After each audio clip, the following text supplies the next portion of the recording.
بسم الله الرحمن الرحيم. الحمد لله رب العالمين، وبه نستعين على أمور الدنيا والدين، وصلى اللهم وسلم على سيدنا محمد وعلى آله وصحبه أجمعين.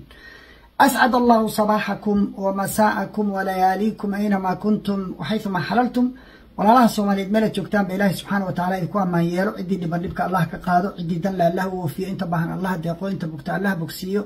انت دمت الله ونحريستو والدينتين الله ونحريستا انغنا الله نوغا دبا نحريستو dalka diinta dadka iyo dawladnimadaba ilaahay subxaanahu wa ta'aala inoo badbaadiyo. Saddex qodob baan ka hadlayaa, laakiin intaanan gelin waxaan tacsi mug iyo miisaan la u dirayaa ummadda Soomaaliyeed. Anoo uga tacsiyeynaya abwaan Allah u naxariistay Sugaal Cabdulle oo aan ogaaday dhowaan in lagu dilay Muqdisho oo qarax lagu dilay. ka Soomaali buu ahaa, Soomaalinimo aaminsanaa, Soomaalinimo ku shaqeynaya cimrigiisa. ilaahay subxaanahu wa ta'aala حسن الخاتمة إن هو قديجو شهادتنا هو أقبله مجرمين تدلي الشباب يخوارج تكفير كهانة إلهي سبحانه وتعالى نار عقابك إن هو بديه كبدا وحبرتي وكتم الدبدة ومال قشتي وبيرها فرتي وللدلي يدنا وكتع سيانية وهنا من سنة تون سنة هنا أنت لا تدرسن هو مركز الصوماليات هي الصومالية ضدك أقوان تلينا يدلك قصة نقدام بهالدلي NGO yada beeraha ku bixiya lacag dadka beeralaydaasi isaga daayaan beeraha kuwaas dilay gaalada iyo balaayada ay wadataa dishay saan filayo oo qiyaasayo aan ku toonsanahay. ilaahay ha u naxariisto iyadana ehelkeedii iyo qaraabadeedina sabir iyo iimaan ka siiyo. saddex qodob. qodobka koowaad waa October 27 2024 madasha qaranka oo aan wali wax ka soo bixin isuguna soo hartay saddex maamul goboleed iyo dawladda dhexe labana ay ka maqan tahay kelmadaan ka oranaya Axmed Madoobe iyo doorashada Jubbaland iyadana kelmadaan ka oranaya biixi iyo doorashada Somaliland ka socoto dhowaan November 13 la filayo inay dhacdana iyadana kelmadaan ka oranaya. waa markii koowaad madashii qaranka waxba la kala iibsaday waa xog waxa lagu heshiiyay saddexda maamul goboleed oo jooga aqbaleen in sanad loogu daro oo maxay ka faa'iideyaan hal sano mandate oo madaxweynuhu iska siiyay oo sharci ahayn way qaadanayaan. waa sharci daro. madaxweynuhu dastuurkii waa laalay, isaga sharcigii noqday, wuxuu rabo isagu sameynaya waa u kordhinaya. horay uma dhicin, isaga u kordhinaya. wali dawlad ka horeysay oo arintaas sameysay ma jirto. waa dawladii koowaad oo bilowda inay dastuurka laasho iyaduna mandate-ka dadka ay siiso. shalay wuxuu ka qeylinayay dictator baa jooga. dictator taa ka badan adaa yaqaan xasano. waxaad shalay diiday oo dhanna maanta taagan tahay. laba maamul goboleed baa ka maqnaa, baa farmaajo ka maqnaa oo kula diray doorashada ku qabsaday. waxaad la taagnayd qayladaadii iyo buuqaagii meel walba laga fariisan wahay. waa in wada rogol ay noqotaa, consensus baa loo baahan yahay, dictator baa tahay. maanta adigu dictatorkii ma tahay. wixii aad shalay ka qaylinaysa maanta ma haysaa. qodob adigu ma isu naqdidaa oo shalay wixii aad sheegtay maanta cagsigeedii ma wadaa. أتنهى عن خلق وتأتي بمثل عار عليك إذا فعلت عظيم. خطرت أيلا هذا هيبان كل شيء يسفر معك وقد باشي. أدنى لقاه ربينا وقد بارتي. وحتري أنا وحرب قف يقعد يقوى حربان سند ما نديده. لبا وحربان لعك تبجت صبور كنا قهتان ويضنا عديد. وحاكو قرن شرعية بولا سيجا لغو قيب صدر لعكته 60% مهم القبلات عليه. لعك هذا وجود ما يسبقوا له 10 مليون بيحي. markay 60% iyaga ah over 80,000 inay qaataan 80 milyan inay qaataan bay oo markaas shanta maamul goboleed walba dhowr iyo 10 milyan ilaa 20 milyan ku dhow u qaato. waxaad siisay afar baa u tuurto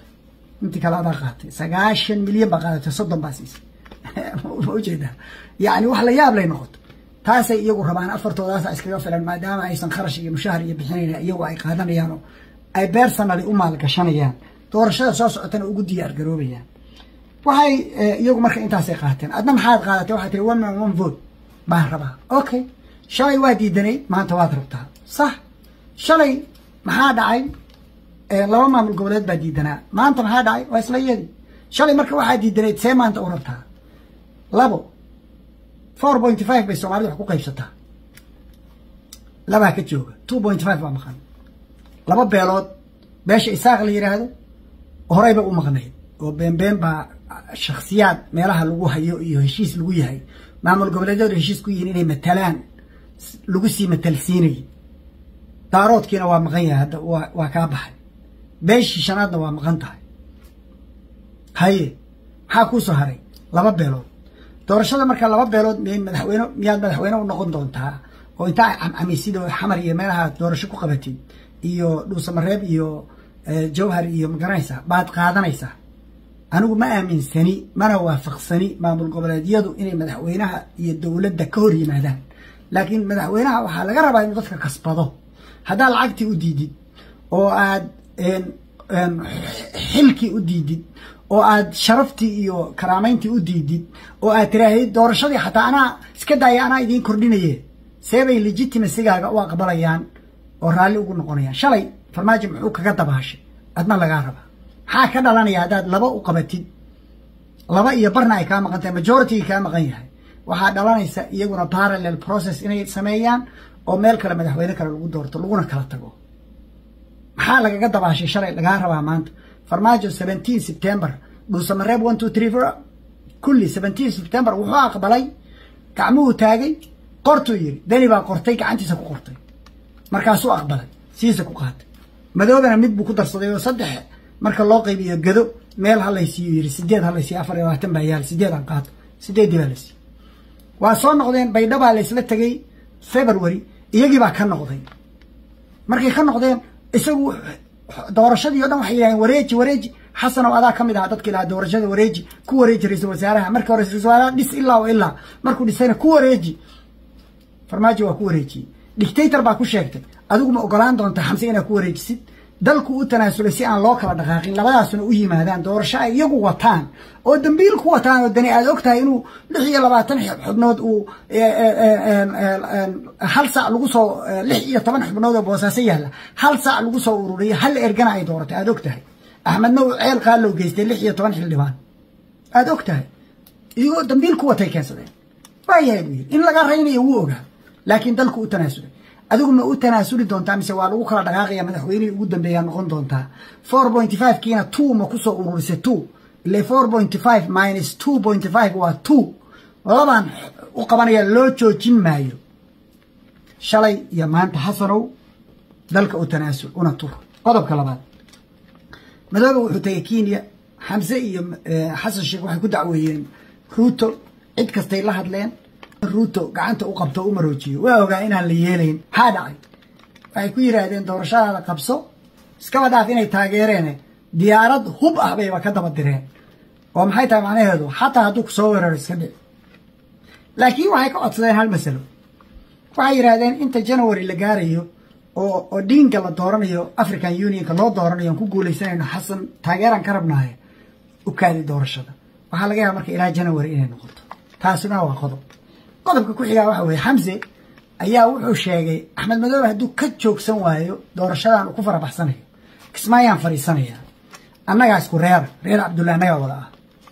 ciidamada meesha joogo uu ku faanayana aniga reerkaygaaba ka buuxada waa la qaybsanaya marka ugu yaraato wax ku qabsaduu waaye anaa ku qabsanaya kadibna dibadaan dhigayna doorashadiisan kula tartamayna bannaankana dhigayna iyadana bal waa ogaanaa meeshay ku dambayso qodobkaasna intaas ka oranay qodobka ugu dambeeya biixi doorashadiisa waa dhowdahay waa suurtagal inuu ka baaqdo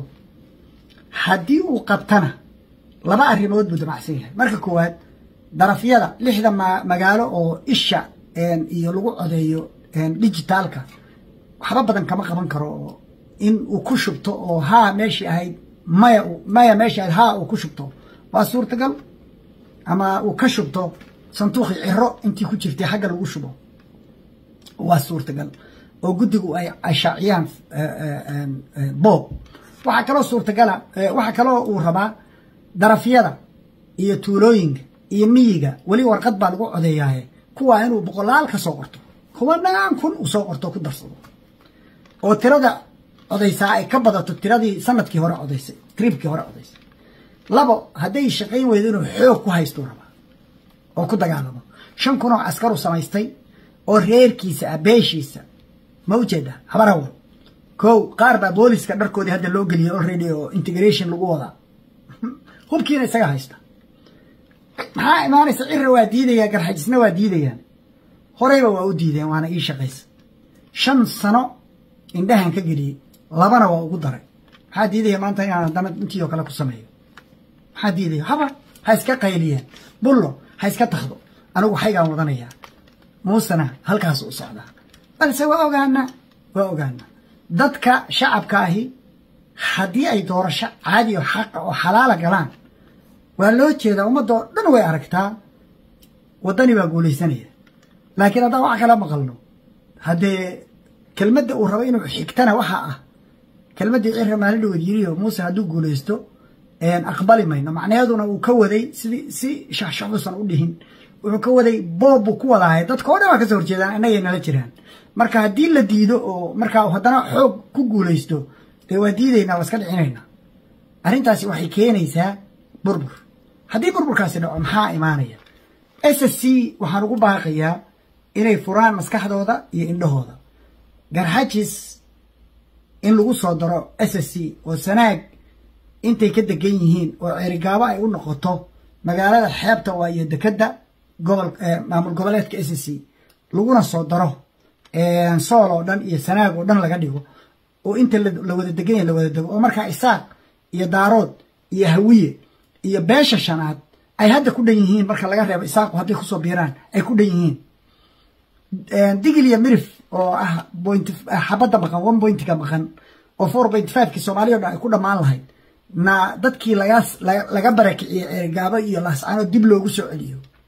oo marka ay degaan ka mid noqdaan oo kuraasna laga siiyo gobol iyo maamul goboleed degaan Soomaaliyeeda oo isagu federal kaligiisba ah annagoo dhanna aan degno oo maal gashano anigu ceergaabo iyo laascaanood labada guriga ugu horeeyaan ka dhisanaya haddii ay arrintu saa u dhacdo insaa laga dhigo baan ugu baaqayaa maskaxday u fuqa hala furo hala waasiyo Soomaali midnimadeeda ku xiran haddii isaaq iyo daarood iyo hawiye iyo digil iyo mirif iyo beeshii shanaad kulli meesha la isugu keeno ummaddu waa dhanta ummaddu hadday dhan tahayna iyagaa lagu hiranayaa waxaana suurtagala mustaqbalka caasimadda Soomaaliya oo dhan in halkaa loo raro khayr badan baa idiin rajeeya billahi tawfiiq السلام عليكم ورحمة الله وبركاته.